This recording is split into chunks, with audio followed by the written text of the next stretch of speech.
For many homeless veterans, New Directions is the last house on the block. I'll be all right. You can do better. And you have to always be available to see when that person has been beat into sweet submission. I came to get help. I went to the state to try to find a place to get either emergency food stamps or hotel vouchers so I didn't have to sleep at friends' houses or parks. And they asked if I were a veteran. And when I told them yes, I was a veteran, New Directions sent the van out to pick me up, and I was here for 2.5 years.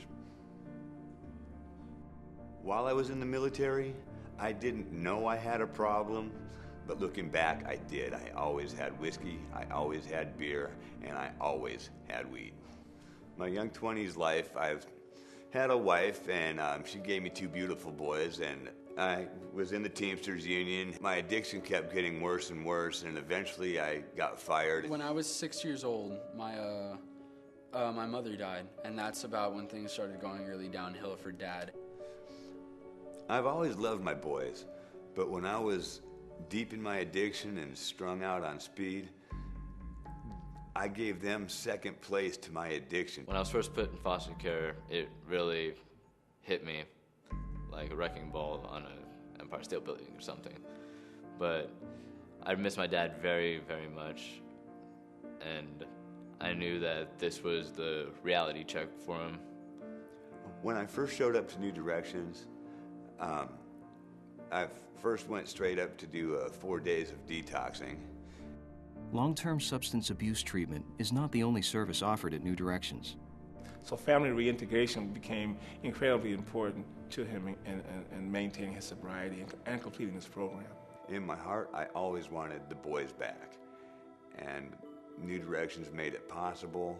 The counselors worked directly with the Department of Child and Family Services, and with my probation officer, it all became a very amazing little triangle of people all trying to help me.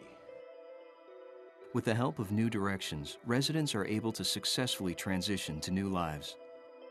When someone leaves New Directions, they have new computer skills, communication skills, they have the support network of New Directions, and most of all, they have hope. They have hope and a future. So I had housing, I had a bank account, I had a job. I'm actually very thankful that all of this has really happened. Now I'm proud of him. He cleaned up, he sobered up, and he's an actual father. Now, you know, just the fact that they never gave up on me even when I did has been, I mean, that means everything. I love my boys, and I'm looking forward to having a great, sober, fun life. New Directions, the last house on the block, saves lives, reunites families, and is helping to build a healthier community.